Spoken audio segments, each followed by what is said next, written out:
Good afternoon, dear participants. I'm glad to have this opportunity. I hope that you can hear me well. I very much appreciate the title of the session, Freedom of Religion or Belief in the Light of Conflicting Rights. And frankly, we have been for long witnessing dichotomies and artificial divides between freedom of religion and other human rights. Namely, there are two areas where perception of conflict between the FoRB and other human rights are two in our experience. I should have started by presenting myself. My name is Ibrahim Salama, and I'm responsible for the human rights treaties at the Office of the High Commissioner for Human Rights in Geneva. We note that freedom of religion of belief has been put in contradiction with two major human rights, freedom of expression on one hand, and also women's rights on the other hand. These tensions were never addressed from a perspective of defining the responsibilities of religious actors in the area of human rights. So this is the angle that we in the Office of the High Commissioner tried to explore, and it actually started many years ago when at the Durban Review Conference in 2009 there was many references to religion that were a little bit controversial among member states. One of them was the concept of definition of religions and whether or not there is a need to prohibit definition of religions. And of course the clash or the tension here was between freedom of expression on one hand and freedom of religion on the other hand. How far or till which point could critical thinking be allowed in the religious sphere? This remained a very difficult question, and it erupted in the most flagrant manner with the famous cartoon crisis, when some cartoons in Denmark at that time, I can't remember the year, depicted the Prophet of Islam, may peace be upon him, in a manner that many consider to be a defamation of religion. So the issue was at the forefront. The legal issue here is there a clash of rights here? Does freedom of expression allow anything but everything? Is a caricature that criticizes religious interpretations necessarily an offense to the right of religion or belief of somebody else? We started by three roles for religious leaders that were considered by experts regarding their attitude and their responsibilities with respect to incitement to hatred and violence. Some misinterpretation of religions or some political actors manipulating religions at times use religious arguments as tools for conflict, ideology of violence. And it was important to try to see how the different legislations define incitement to violence and who is responsible for that, and whether these responsibilities extend to religious leaders and faith actors or not. So in the 2012, a group of experts, after a number of workshops in different regions of the world, articulated what is known as the Rabat Plan of Action for combating the incitement, the advocacy to hatred that constitutes incitement to violence or discrimination. These are exactly the words of Article 20 of the Covenant on Civil and Political Rights. The notion of incitement is very fluid and difficult to define, and that was the added value of this Rabat Plan of Action. Insofar as religious actors are concerned, the Rabat Plan of Action, number one, considers them a non-state actor with specific responsibilities in the area of human rights, mainly on the specific topic of incitement to violence in the name of religion. And there were three responsibilities articulated in this program of action of Rabat. Number one is that religious leaders should not use theology to advocate hatred that constitutes incitement to violence. Number two, that they should themselves denounce any such manipulation of religion to become an incitement to violence when it's committed in the name of their religion.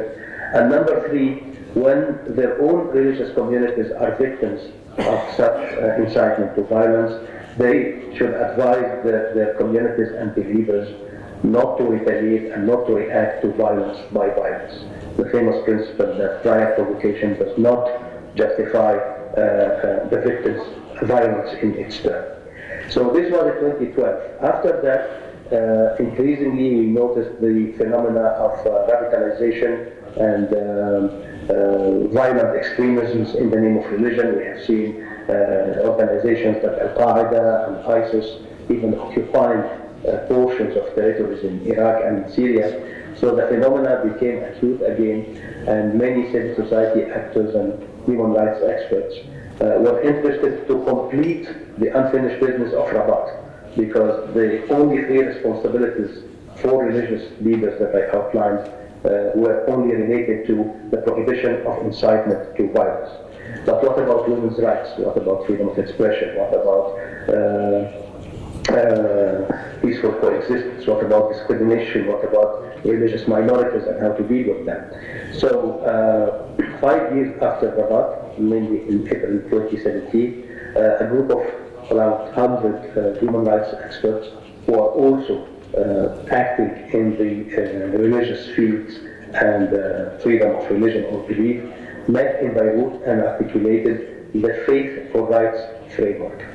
This framework consists of a declaration and 18 commitments on faith for rights, and it is on our website, so I encourage those who are interested to look at these documents.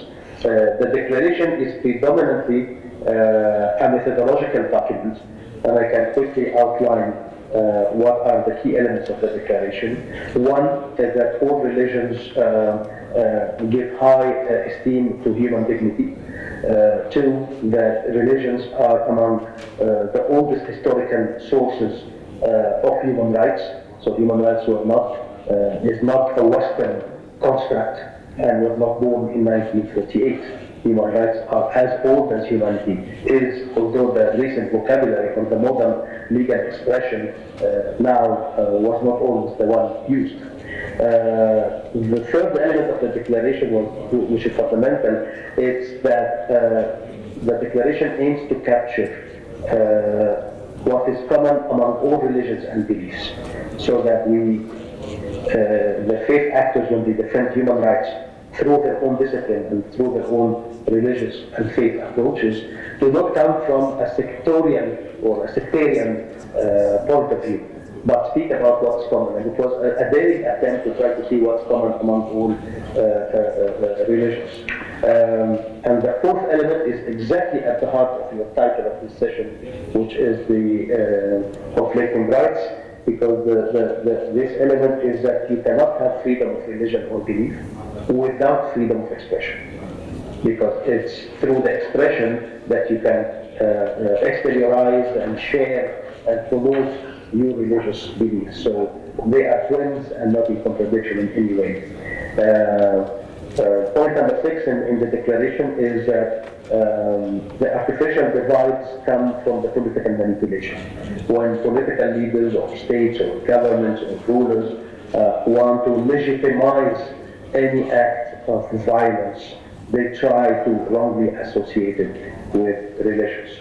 The seventh principle of the declaration is that the faith for rights is an open framework for adherence by any individuals who would want to sign it. So when you Google faith for rights, the first site that will come is the site of the Office of the High Commissioner for Human Rights, and you will see at the last page an email. So if anyone wants to add their names to this declaration, they are most welcome to do so.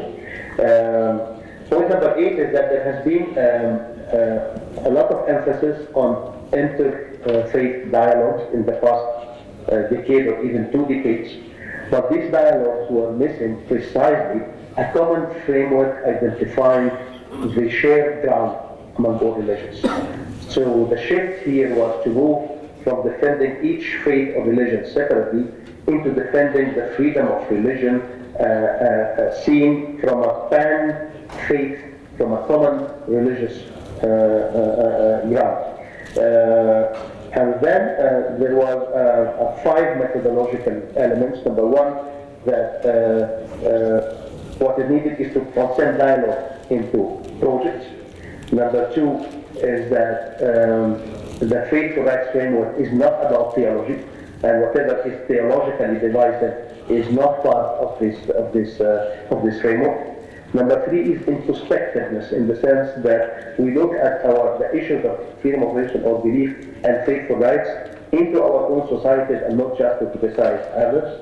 The 4th methodology adopted by the participants was speaking in one voice, and the 5th principle was to act in an independent manner. The idea here is that by definition, if freedom of conscience is absolute, there can be no delegation of authority or representativity in this area. People speak in their own independent manner. So these are the principles of the declaration, and then it led to the adoption of 18 specific commitments called the 18 commitments on faith for rights. And these commitments are precisely the targets that the participants wanted to promote in practice. They relate to the children's rights, they relate to the incitement to hatred, again because Beirut took the 3 obligations that are in Rabat, so that the document is comprehensive enough. And then there is a specific commitment about women, commitment about reviewing the curriculums of religious teaching to ensure that there is no manipulation or no instrumentalization of religions against human rights. And we have put the key commitments into one single sheet like this that helps a lot in terms of visualizing the issue. And then these are the same commitments, each one in one word, and then each one in one paragraph. And this, from our experience of holding discussions, we realized that faith actors identify a large amount of the human rights norms and standards from their own religious perspectives, and they gain a lot from integrating the human rights notions into their own preaching, into their own role within the societies, and into their own exchanges with believers. The faith for rights framework was tested in Senegal, in Tunisia, in Marrakesh, shortly in Egypt, in the form of training sessions. And when we say training, it's not to train the faith actors on something that they don't know. It's actually we learn even more than what we learn from them more than what we provide them, because it's a comparative analysis between the standards of protecting human dignity, seen under the human rights law from our perspectives, and seen under their own religions or beliefs from their own perspectives. And it's almost every time we come up with new insights on the complementarity between freedom of religion or belief and all other human rights, as well as the complementarity between religions at large and human rights mechanisms and instruments. I'll be very happy to take any questions or to listen to any comments or suggestions if you have anything to address to me. I thank you very much. And also in the United States, and I'm talking about the outbreak of measles that happened quite recently in New York, for example, within the Jewish community, Orthodox community, children who had not been vaccinated against measles because of the religious convictions of their parents, and they were going to public schools, and the public schools were not accepting them because they were afraid that measles would be spreading around. And something similar is happening also in the Netherlands right now, where I live. Some religious communities, but also some communities coming from anthroposophical conscientious beliefs don't think that children should be vaccinated. And this carries a number of problems or issues, certainly in terms of having a clash with other human rights out there. So, for example, in this terms, the freedom of belief in religion to not have your children vaccinated because of some religious concepts may have an impact on the right to life of a child, or more in general on the interest, the public interest to protect public health care. Now, if you know how human rights are limited or subjected to limitations, certainly when they are also clashing with other human rights, there's a specific scheme that human rights lawyers use.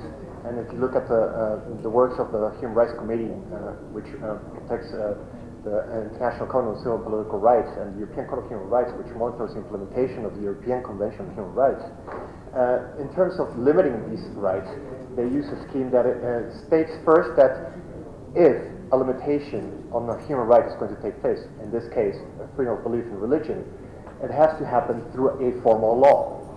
A law has to be adopted which sets out what kind of limitations are possible, why those limitations are in there, and how they should be taken into account. Secondly, this particular limitation by law has to serve a particular purpose. In terms of freedom of belief in religion, the purposes for limiting that particular freedom would be, for example, public order, public health, and the rights and freedoms of others. And thirdly, this particular limitation by law, and with the aim of protecting one particular or more particular goals, has to be necessary. And in the context of the European Convention of Human Rights, it's usually phrased as necessary in a democratic society. Now, these limitations pertains to the external outings of freedom of expression, what we call the manifestation of freedom of belief in religion. And one of the interesting questions in this discussion is, what does it amount for an act to be a manifestation of freedom of belief or religion? The human rights treaty bodies like the European Court of Human Rights and the Human Rights Committee in Geneva have discerned a couple of activities, certain activities that fall under the manifestation aspect, and that would be, for example, worship, teaching of religious precepts, the practice and obedience, observance of certain rules within a religious community. And one of the interesting questions here in this particular discussion would be whether the refusal on religious grounds to vaccinate children would also fall under this particular manifestation of freedom of religion or belief. And this is something that is not entirely, or not always necessarily obvious, because the limits will be imposed on this manifestation, but the manifestation actually has to be very closely related to a religious belief or idea. So the practice has to be to actually express the belief concerned. In the words of the European Court of Human Rights, in a particular case against the United Kingdom, and others versus the UK, the act itself has to have a sufficiently close and direct link with belief. And here we can ask ourselves whether, for example, prohibiting or not allowing your child to be vaccinated would amount to such a practice that is very closely linked to a particular religious belief. And this is not entirely clear. One could relate perhaps to the discussions dealing with conscientious objections. For example, with respect to military service, I think there was a particular case before the European Court of Human Rights involving Armenia, called Bayatlan versus Armenia, involving their objections to participating in military service by members of the Jehovah's Witnesses. And in this particular case, the European Court of Human Rights recognized the fact that conscientious objection can play a role in limiting or allowing freedom of belief and religion to take place. But this particular conscientious objection has to be closely motivated by religious beliefs. So there has to be a close link between that motivation to your belief and your idea of not allowing your child to be vaccinated, for example. So if the opposition to vaccination is motivated by a serious and insurmountable conflict between, for example, on one hand, compulsory vaccination of children, and on the other hand, a person's deep and genuinely held religious belief, then that particular conscientious objection would be covered by, for example, Article 9 of the European Convention on Human Rights, which protects freedom of belief and freedom of religion. Of course, it is very difficult to prove this particular link in some occasions. That depends, for example, on the consistency of the practice of not allowing your children to be vaccinated among a religious group, or whether there are core precepts or tenets within a religion that actually tells you that you shouldn't have your child to be vaccinated. Of course, this leads or may lead potentially to a clash with public health interests, as I mentioned before, and the rights and freedoms of others, for example, the right of the child to life, because if he gets infected, he or she gets infected with measles, his or her life may be at stake. And this requires usually making a determination whether in the protection of this particular interests, a measure that would make vaccination mandatory is necessary to guarantee the protection of those interests. So what we call in legalese, whether there is a pressing social need that justifies a limitation on freedom of belief or religion to allow this particular interest to be protected. Now, in the practice of human rights treaty bodies, in particular the European Court of Human Rights, this discussion as to whether it's necessary to limit freedom of religion is looked from two perspectives. On the one hand, states are allowed what we call a margin of appreciation, that is some leeway that gives states some space to determine whether and how to protect certain interests, like the rights of the child or public health. And on the other, putting it together, making a balance with the rights of people to adhere to their beliefs and religious ideas. This goes together hand in hand with the aspect of proportionality, which entails having questions like, is the measure, in this case, vaccination, the least intrusive measure that would not impinge too much on freedom of belief and religion? Another question would be, is the measure of vaccination effective? Does it really lead to a reduction of measles? And are there any other less intensive or less intrusive measures that could be adopted to allow people with certain religious beliefs to continue with those practices? Thirdly, does this particular measure to, for example, mandatorily vaccinate children deprive individuals from their right to exercise their freedom of belief and religion entirely? Does it deprive from the essence? For example, are there any alternatives to vaccination that are out there that would allow those individuals, those groups, to maintain their practice? Finally, a question of whether there's a fair balance struck between these two competing interests. It's not an easy question to answer, and unfortunately I don't have the time to go more in depth into this particular discussion. Certainly, with respect to this particular issue, interestingly, until now, no human rights case has been brought before a human rights treaty body like the European Court of Human Rights or the Human Rights Committee, or at least it hasn't been resolved. There is a case pending now before the European Court of Human Rights against the Czech Republic, Slovakia and others versus Czech Republic. The court has not yet answered this particular question, and I'm still curious as to how it will resolve it, given the fact that these two competing interests go hand in hand, and as Mr. Slama pointed out, they shouldn't exclude each other. But the question is in the details, how do you actually do that, respecting both sets of rights? Perhaps we can discuss later on during the Q&A. Thank you very much for your attention. Thank you very much indeed, Antonor, for unpacking the issues around religious objections, if you like, conscience-based objections to vaccination of children. Very helpful indeed. And now hand over to Reverend Rusudan, for Seridze, who many of you know. She was here 2 years ago. That's where we first met. A bishop in the Evangelical Baptist Church of Georgia. So, Rusadon, over to you. It's quite a challenge to be the last speaker, but there are some privileges as well. I have the last word to say. When I was listening, my colleague, may I say so? I said, wow, it looks like we work together on the same subject, but I would not be as eloquent about human rights and legal issues because that's not my cup of tea. I will speak from the theological perspective. I will speak as a religious person, as an insider from this side. When I started to think about conflicting rights, first of all, I said if there are conflicting rights, and of course there are things that cannot go together very smoothly in everyday life, then there must be some kind of hierarchy in rights and how these rights can be defined, this hierarchy.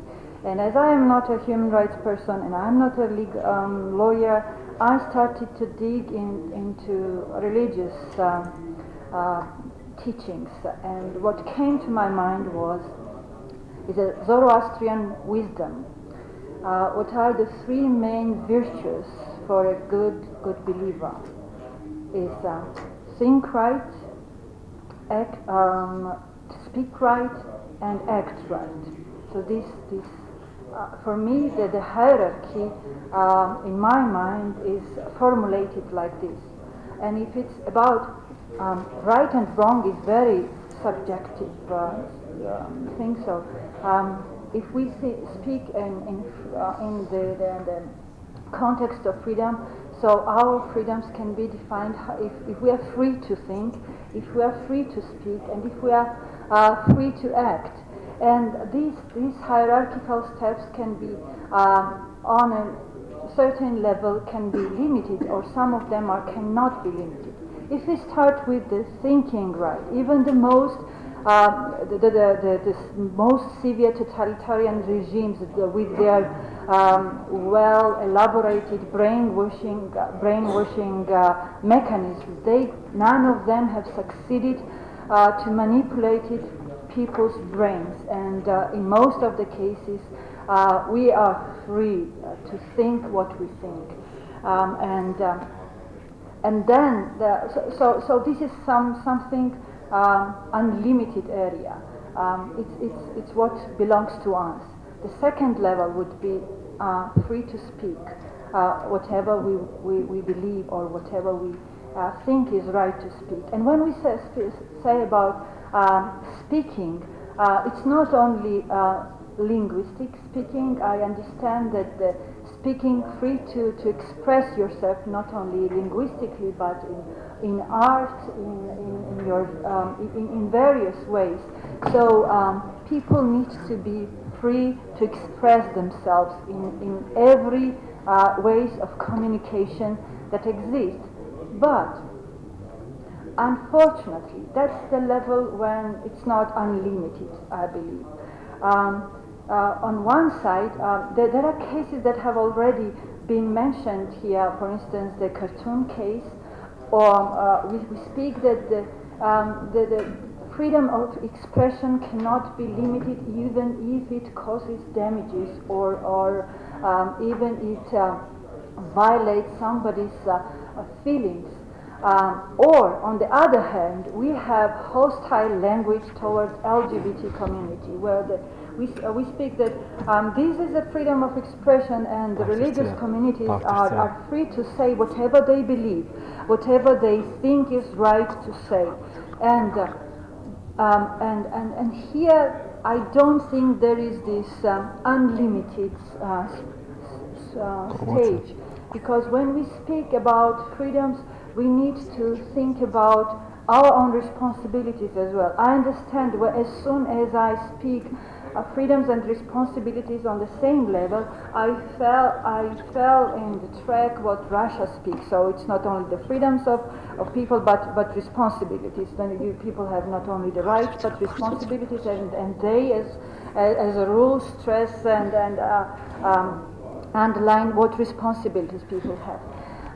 But we need to think carefully that whatever we say, however we express whatever we express, is for the good of humans, not only for our good, but for good of every human being, and for the harmonious coexistence of people.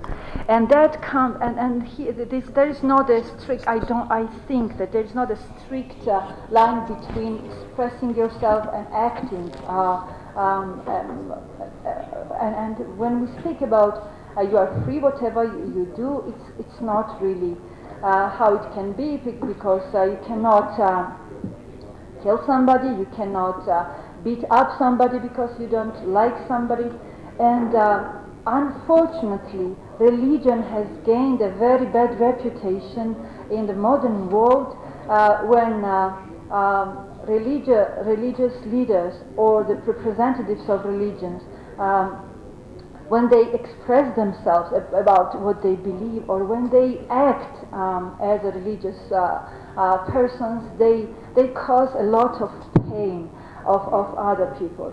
And unfortunately, we all forget that the most ancient human rights institution in the history of civilization, I believe it's religion, because every religion was created to help people to live together in harmony, not to kill each other, not to persecute each other, but to live together in harmony. And I will quote from Christian perspective, I will quote Jesus when he said that Shabbat was made for man and not man for Shabbat. So everything what was made as a law was made for people to live in harmony. But there is another tension. One of my students, while speaking about the gender equality issues in Christianity, he said, it's not right to speak about the Old Testament or New Testament,